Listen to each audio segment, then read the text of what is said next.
إن الحمد لله نحمده ونستعينه ونستغفره ونعوذ بالله من شرور أنفسنا ومن سيئات أعمالنا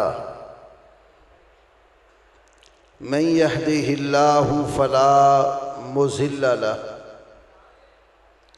ومن يضلل فلا هادي له وأشهد أن لا إله إلا الله وحده لا شريك له وأشهد أن محمدًا عبده ورسوله أما بعد فأعوذ بالله السميع العليم من الشيطان الرجيم من همزه ونفخه ونفثه بسم الله الرحمن الرحيم محمد رسول الله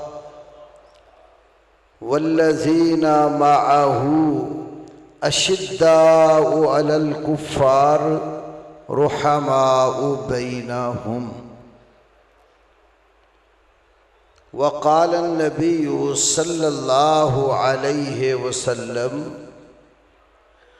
أكرموا أصحابي فإنهم خياركم ثم الذين يلونهم ثم الذين يلونهم أو كما قال رب اشرح لي صدري ويسر لي أمري واحلل عقدة من لساني يفقه قولي اللهم صل على محمد وعلى آل محمد كما صليت على إبراهيم وعلى آل إبراهيم إنك حميد مجيد اللهم بارك على محمد وعلى آل محمد كما باركت على إبراهيم وعلى آل إبراهيم إنك حميد مجيد۔ اللہ رب العالمین کے فضل و کرم کے ساتھ آپ کا آج کا یہ پروگرام نبی مکرم صلی اللہ علیہ وسلم کے صحابہ کرام رضوان اللہ علیہم اجمعین کی عظمت کے حوالے سے منعقد کیا گیا ہے۔ صحابہ کی عظمت کے بہت سارے پہلو ہیں جن کا تذکرہ کتاب اللہ اور سنت رسول اللہ میں موجود ہے۔ مجھے مختصر سے وقت میں جس عنوان پر گفتگو کرنے کے لیے کہا گیا وہ صحابہ کرام رضوان اللہ علیہم اجمعین کی آپس میں جو مختلف مواقع پر رنجش یا اختلافات ہوئے اس میں ہمیں کیا موقف اپنانا چاہیے، تو میں کہتا ہوں کہ اس میں ہمیں وہی موقف اپنانا جو اللہ نے اپنے قرآن میں کہا ہے۔ ایک بات تو یہ ہے، اللہ رب العالمین نے قرآن پاک میں نبی کریم صلی اللہ علیہ وسلم کے بارے میں فرمایا فَبِمَا رَحْمَةٍ مِّنَ اللَّهِ لِنْتَ لَهُمْ۔ اللہ رب العالمین کی رحمت کے باعث آپ اپنے اصحاب کے لیے نرم ہیں۔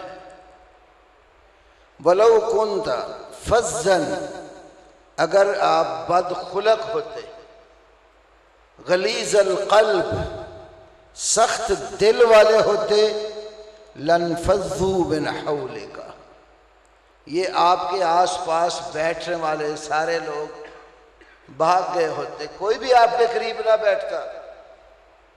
فَاعْفُ عَنْهُمْ، آپ ان کو معاف کریں، وَاسْتَغْفِرْ لَهُمْ، اور ان کے لیے اللہ سے بخشش کی دعا مانگے، وَشَاوِرْهُمْ فِي الْأَمْرِ، اب معاملات میں ان سے مشورہ کرے۔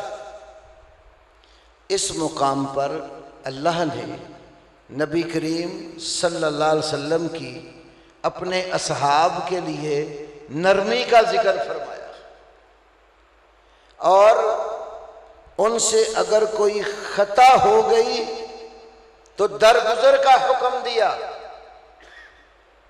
اور ساتھ اللہ سے بخشش کی دعا مانگنے کا حکم دیا۔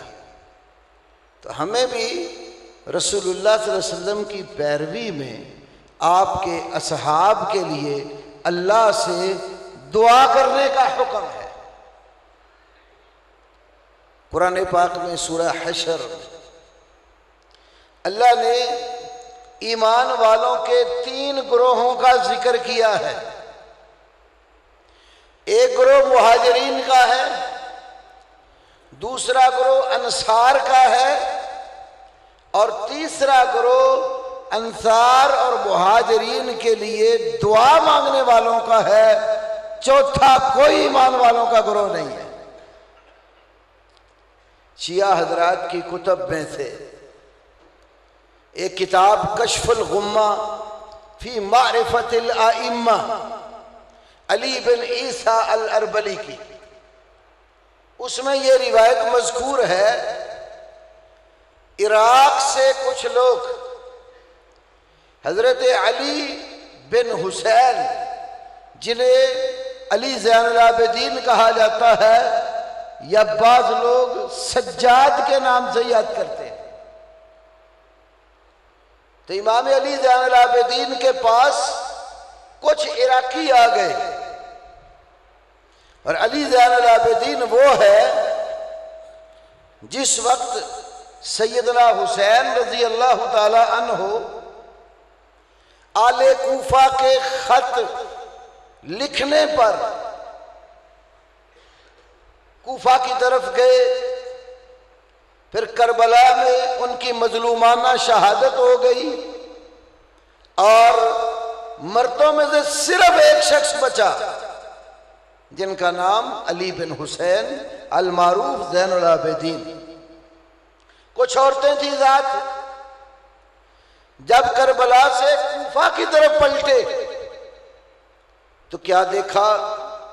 آل کوفہ کی عورتیں، مرد رو پیٹ رہے ہیں، گریبان پھاڑ رہے ہیں، تھپڑ مار رہے ہیں اپنے آپ کو۔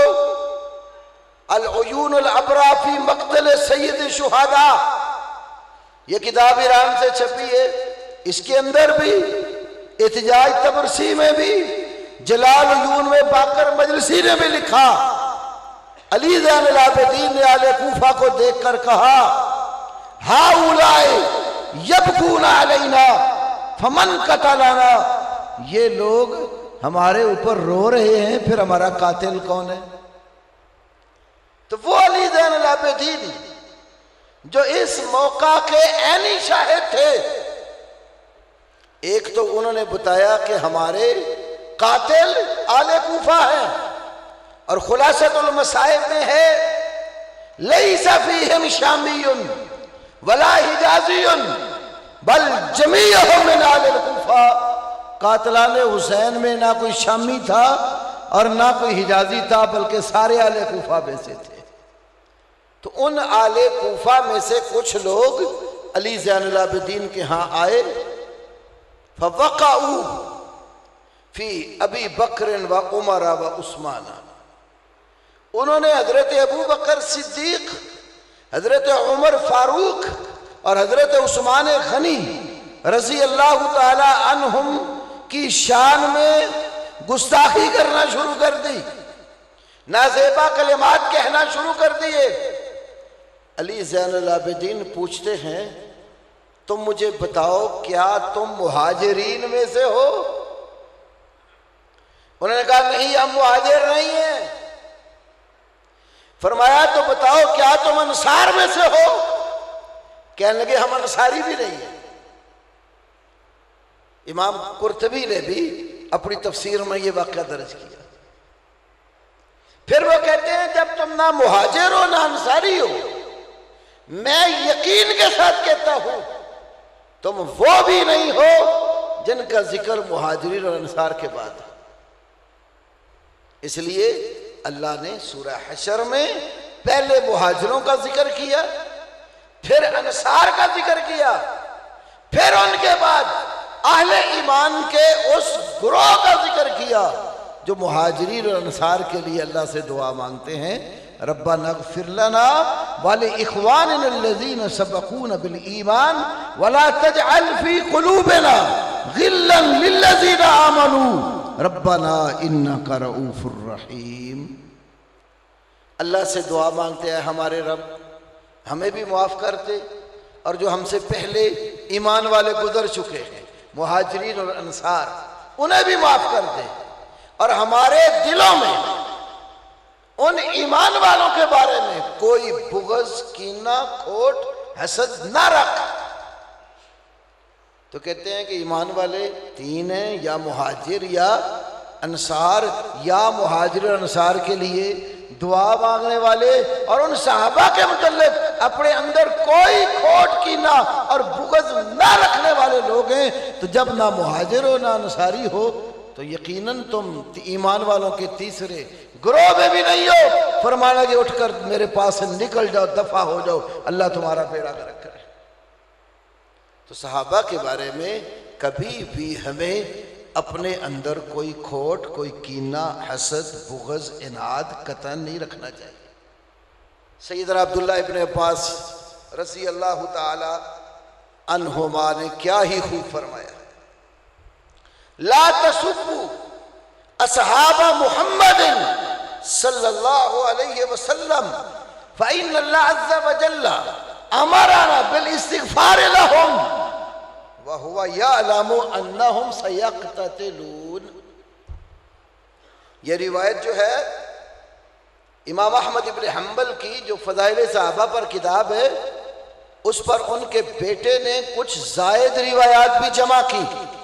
زوائد فضائل صحابہ میں صحیح سند کے ساتھ موجود ہے، اور کتب عقائد میں سے امام ہبۃ اللہ الطبری کی شرح اصول اعتقاد اہل سنہ والجماعہ میں، اور امام اجری کی الشریعہ میں، امام ابن تیمیہ کی منہاج السنہ میں، اور الصارم المسلول میں، اور امام ابن بطہ کی الشرح والابانہ میں موجود ہے کہ عبداللہ ابن عباس رضی اللہ تعالیٰ عنہ کہتے ہیں، لا تسبوا اصحاب محمد صلی اللہ علیہ وسلم، محمد کریم صلی اللہ علیہ وسلم کے صحابہ کو گالیاں نہ دو، برا نہ کہو، فإن اللہ عز وجل امرنا بالاستغفار لهم، اللہ عزت و جلال والے نے ہمیں ان کے لیے بخشش کی دعا مانگنے کا حکم دیا ہے، وَهُوَ يَعْلَمُ أَنَّهُمْ سَيَقْتَتِلُونَ، حالانکہ اللہ تعالیٰ کے یہ بات علم میں ہے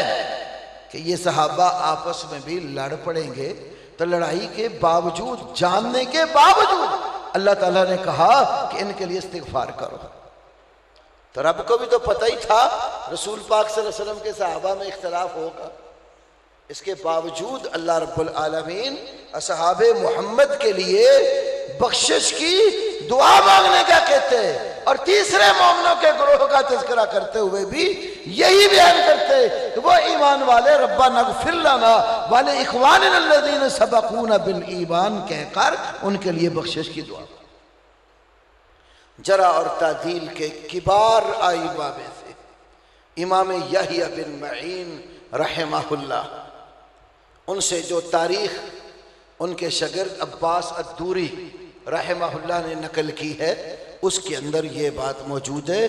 وہ یہ کہتے ہیں کہ کل من یشتم عثمان او طلحہ او احدا من اصحاب رسول اللہ صلی اللہ علیہ وسلم دجال لا یکتب عنہ، ہر وہ شخص جو حضرت عثمان، حضرت طلحہ یا کسی بھی ایک صحابی کو گالی دیتا اور برا کہتا ہے وہ دجال ہے، اس سے روایت کبھی نہ لکھی جائے۔ صحابہ کرام جو تھے وہ اس دین کے پہلے بنیادی راوی تھے دنیا تک پہنچانے کے لیے، قرآن پاک بھی ہمارے تک یا رسول پاک صلی اللہ علیہ وسلم کی حدیث اور سنت جو ہمارے تک پہنچی ہے اس کے پہلے راوی رسول اللہ صلی اللہ علیہ وسلم کے صحابہ۔ امام ابو زرع رازی سے خطیب بغدادی علیہ رحمہ نے اپنی کتاب الکفایہ فی علم روایہ میں درج کیا ہے، اور بھی کئی ائمہ حدیث نے نقل کیا۔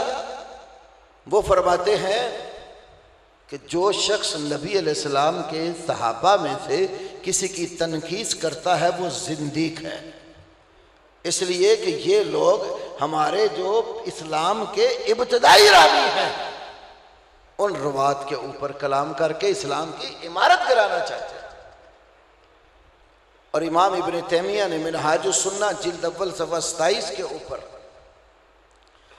ایسے لوگ جو رسول اللہ کے صحابہ کے ساتھ دشمنی رکھتے ہیں ان کے بارے میں ذکر کیا، ان سے تو یہودی اور عیسائی برتر ہے۔ اس لیے یہودی سے اگر پوچھا جائے کہ موسیٰ علیہ السلام کے بعد ان کے ساتھیوں میں سے ماننے والوں میں سے افضل اور بہتر کون ہے، تو یہودی تمہیں کہیں گے کہ اصحاب موسیٰ۔ عیسائیوں سے پوچھا جائے کہ مسیح علیہ السلام کے دنیا سے جانے کے بعد ان کے ماننے والوں میں سے سب سے بہتر کون ہے، تو عیسائی تمہیں کہیں گے اصحاب عیسیٰ۔ لیکن یہ قوم ایسی ہے، ان سے اگر پوچھا جائے کہ محمد رسول اللہ صلی اللہ علیہ وسلم کے بعد ان کے ماننے والوں میں سے شریر کون ہے، تو یہ کہیں گے اصحاب محمد صلی اللہ علیہ وسلم۔ تو یہ وہ قوم ہے جو یہود اور نصارہ سے بھی بدتر ہے۔ اسی لیے امام بخاری نے اپنی کتاب خلق و افعال العباد میں لکھا ہے، ما ابالی صلیت خلف الجہمی والرافضی ام صلیت خلف الیہود والنصارى، کہ مجھے اس بات کی کوئی پرواہ نہیں ہے کہ میں کسی جہمی اور رافضی کے پیچھے نماز پڑھ لوں یا کسی یہودی اور عیسائی کے پیچھے پڑھ لوں۔ اور فرماتے ہیں کہ جب ان سے ملاقات ہو جائے نہ ان کو سلام کیا جائے، نہ جو ہے نا ان کے ساتھ نکاح کا کوئی سلسلہ رکھا جائے، نہ ان کی گواہی قبول کی جائے، اور نہ ان کا ذبیحہ کھایا جائے۔ یہ امام بخاری نے اپنی کتاب خلق الافعال العباد میں لکھا۔ اب غور کرنے کی بات ہے کہ ہمارے اسلاف نے ہمیں یہ سبق پڑھایا کتاب و سنت کی روح سے کہ رسول پاک صلی اللہ علیہ وسلم کے صحابہ کی عزت اور ان کا اکرام کرنا ہے، ان کے اختلافات کے باوجود اپنی زبانیں ان کے بارے میں نہیں کھولنی، نہ تان و تشنیع ان کے اوپر کرنا ہے۔ اس لیے اسلاف خاص طور پر شیخین کی، ابو بکر و عمر کی محبت ایسے اپنے بچوں کو سکھاتے تھے جیسے قرآن پاک کی صورت یاد کرائی جاتی۔ امام ابو القاسم عبد الرحمن الجوہری نے مسند الموطا میں امام مالک رحمہ اللہ سے یہ بات نقل کی ہے، وہ کہتے کانا سلفنا صالح یعلمون اولادہم حب ابی بکر و عمر کما یعلمون السورہ۔ ہمارے سلف صالحین تو اپنی اولادوں کو ابو بکر و عمر رضی اللہ تعالی عنہما کی محبت ایسے سکھاتے تھے جیسے قرآن کی سورت یاد کرائی جاتی۔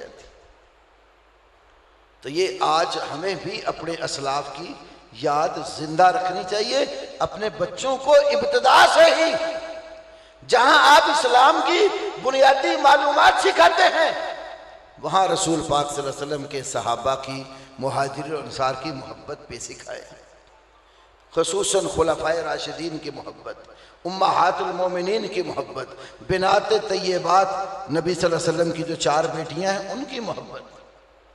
عام طور پر معاشرے میں جو زہر اگلا جاتا ہے وہ زیادہ خلفائے راشدین پر، امہات المومنین میں سے امی عائشہ صدیقہ پر، اور ام حفصہ ام المومنین پر، اور نبی علیہ السلام کی بیٹیوں کے انکار پر۔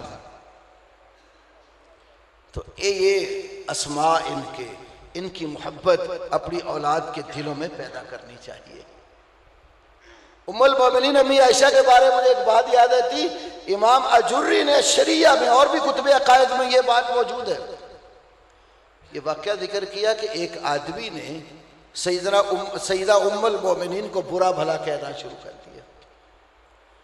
تو اس کو کسی نے کہا بھائی تو امی عائشہ کو گالی دے رہے، وہ کہتے ہیں میں عائشہ کو ماں ہی نہیں مانتا۔ امی عائشہ کو پتہ چلا تو فرمایا اس نے ٹھیک کہا ہے۔ امی عائشہ کہتی ہیں اس نے ٹھیک کہا ہے، اس لیے کہ عائشہ مومنوں کی ماں ہے، کافروں کی ماں نہیں ہے۔ وَأَزْوَاجُهُ أُمَّهَاتُهُمْ، قرآن کہتا ہے کہ نبی کی بیویاں مومنوں کی مائیں ہیں۔ اگر امی عائشہ کو برا بلا کہتا اور ماں نہیں مانتا تو فرماتی ہیں وہ ٹھیک کہتا ہے، میں تو مومنوں کی ماں ہوں، میں کفار کی ماں تو نہیں ہوں۔ تو صحابہ کی عزت اکرام یہ کرنا ہمارے اوپر ضروری ہے۔ تو اللہ تعالیٰ نے قرآن پاک میں نبی صلی اللہ علیہ وسلم کو صحابہ کے لیے بخشش کی دعا مانگنے کا امر فرمایا، اور ساتھ ان کی دلجوئی کرتے ہوئے معاملات میں مشاورت کا بھی حکم دیا، شاورہم فی الامر۔ اور ایک مقام پر فرمایا واستغفر لہم اللہ ان اللہ غفور رحیم، سورہ نور میں آپ اللہ تعالیٰ سے ان کے لیے استغفار کریں، بے شک اللہ بہت زیادہ بخشنے والا مہربان ہے۔ تو ایمان والوں کو تو صحابہ کے لیے بخشش کی دعا مانگنے کا حکم دیا گیا ہے، اور یہ کتنے خوش نصیب لوگ ہیں۔ اللہ تعالیٰ نے اپنی رضامندی جو سب سے بڑی چیز ہے ان کو دنیا میں عطا کر دی۔ وَرِضْوَانُ مِنَ اللَّهِ اکبر، سورہ توبہ کے اندر اللہ تعالیٰ نے فرمایا کہ اللہ کی جو رضا ہے نا وہ سب سے بڑی چیز ہے۔ اور صحیح بخاری وغیرہ کی حدیث اس آیت کی تفسیر میں امام ابن کثیر، امام طبری وغیرہ لائے۔ اللہ اکبر، اللہ تعالیٰ جنتیوں کو جب جنت میں بھیجے گا اور اپنی نعمتوں سے مالا مال فرمائے گا تو پھر اللہ رب العالمین ان سے کہے گا کہ کیا تم میری نعمتوں پر راضی ہو؟ وہ کہیں گے ہاں۔ اللہ کہے گا ابھی ایک چیز باقی ہے جو سب سے آخر میں تمہیں انعام دے رہا ہوں، اور وہ انعام کیا ہے؟ اللہ کہے گا میں نے تمہارے لیے اپنی رضامندی حلال کر دی ہے۔ یہ جنتیوں کو جو انعام اللہ نے آخر میں دینا جنت کے اندر، نبی کے صحابہ کتنے خوش نصیب ہیں، دنیا میں ہی وہ رضامندی مل گئی، اور ان کے ناموں کے ساتھ یہ باقاعدہ ایک جز لگ گیا کہ رضی اللہ عنہم ورضوا عنہ، وہ اللہ سے راضی ہے اور اللہ ان سے راضی ہے۔ اور آج وہ لوگ جو حب علی کا لبادہ پہن کر نبی علیہ السلام کے صحابہ کو برا کہتے ہیں، کبھی انہوں نے اس بات پر غور کیا کہ حضرت علی جو تھے رضی اللہ تعالی عنہ، وہ اور ان کا خانوادہ، وہ ابو بکر و عمر اور مہاجرین اور انصار سے کتنا پیار کرتے تھے۔ حضرت علی کا محب تو وہی ہے حضرت علی کی بات مانتا ہے، جو حضرت علی کی بات نہیں مانتا بلکہ حضرت علی کا نام لے کر نبی علیہ السلام کے صحابہ کو برا کہتا ہے، وہ حضرت علی کا بھی دشمن ہے اور صحابہ کا بھی دشمن ہے۔ کیونکہ حضرت علی رضی اللہ عنہ آپ کے تمام صحابہ سے محبت کرتے تھے، اور بالخصوص شیخین سے محبت کرتے تھے۔ امام حاکم رحمہ اللہ نے المستدرک علی الصحیحین میں، اور ان کے شاگرد رشید امام بہقی نے السنن الکبریٰ میں، اور اپنی کتاب الاعتقاد میں یہ روایت درج کی، جب حضرت ابو بکر رضی اللہ تعالیٰ عنہ کو خلیفہ منتخب کر لیا گیا نا، تو حضرت علی گھر میں رسول اللہ صلی اللہ علیہ وسلم کی تجہیز و تکفین میں مصروف تھے، تو تھوڑی سی ناراضگی کا اظہار کیا۔ وہ ناراضگی اس بات پر نہیں تھی کہ ابو بکر خلیفہ کیوں بن گئے، وہ ناراضگی یہ تھی کہ قد اخرنا عن المشاورۃ۔ امام حاکم نے ذکر کیا کہ وہ ناراضگی یہ تھی، انہوں نے کہا کہ ہمیں مشورے سے پیچھا رکھا گیا ہے، ورنہ ہم ابو بکر کی فضیلت اور شرف کے انکاری نہیں ہیں۔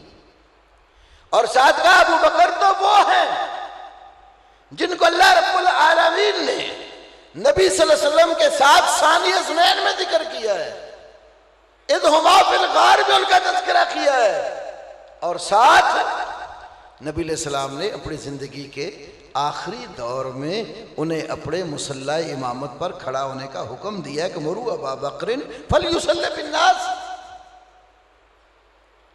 تو ابو بکر صدیق کی تو خلافت پر حضرت علی بالکل راضی تھے، مطمئن تھے، اور خلافت کا بھی نظریہ ان کا وہ نہیں تھا جو دشمنان صحابہ نے بنا لی ہے۔ دشمنان صحابہ کے ہاں تو خلافت اللہ کی طرف سے منصوص ہے، جبکہ حضرت علی کے بقول خلافت صحابہ کے مشورے کے ساتھ، اور شیعہ کی کتابوں میں بھی اس کا تذکرہ ہے۔ نہج البلاغہ کے اندر امیر معاویہ رضی اللہ تعالی عنہ کو جو حضرت علی کا خط ہے، اس میں انہیں کہتے ہیں معاویہ میری بیعت تو ان لوگوں نے کی جنہوں نے ابو بکر، عمر اور عثمان کی بیعت کی، اور ساتھ فرمایا کہ انما الشورى للمہاجرین والانصار وان اجتمعوا على رجل وسموه اماما كان ذلك لله رضا، کہ مہاجرین اور انصار کی تو مجلس شورا ہے، یہ جو مشاورت والا کام ہے یہ مہاجرین اور انصار کا ہے۔ اگر وہ کسی شخص پر اکٹھے ہو جائیں اور اس کو اپنا امام اور خلیفہ منتخب کر لیں تو اس میں اللہ کی رضا شامل ہے۔ تو سیدنا علی کا وہ نظریہ نہیں تھا جو آج حب علی کا نام لے کر کیا جاتا ہے، اور حضرت علی کا نام لے کر صحابہ کو گالیاں دی جاتی ہیں۔ یہ گالیاں دینے والا ایک مخصوص گروہ ہے جو یہود کی پیداوار ہے۔ صحیح بخاری میں امام بخاری رحمہ اللہ نے یہ جو مختصر سی ایک روایت درج کی کہ اتی علی بزنادقہ فاحرقہم، حضرت علی رضی اللہ تعالی عنہ کے پاس کچھ زندیق لائے گئے تو حضرت علی انہیں آگ میں جلا دیا۔ وہ زنادقہ کون لوگ تھے؟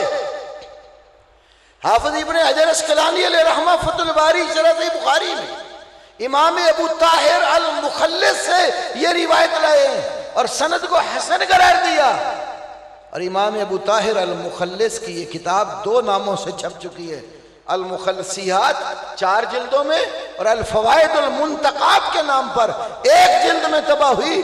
اس کتاب کے اندر یہ موجود ہے۔ وہ زنادقہ کون تھے؟ کوفہ کی وہ جامع مسجد جہاں حضرت علی رضی اللہ تعالیٰ نے خطبہ دیتے تھے، اس کے باہر کچھ ایسے لوگ تھے جو حضرت علی کا نام لے کر کچھ گمراہیاں پھیلا رہے تھے۔ ان گمراہیوں میں ایک گمراہی تو یہ تھی، وہ کہتے تھے کہ علی ایسی ہستی ہیں جن کے اندر ایک سچے الہ کی خوبی ہے، اور علی ہمارا الہ ہے، رب ہے، خالق ہے، رازق ہے، مالک ہے۔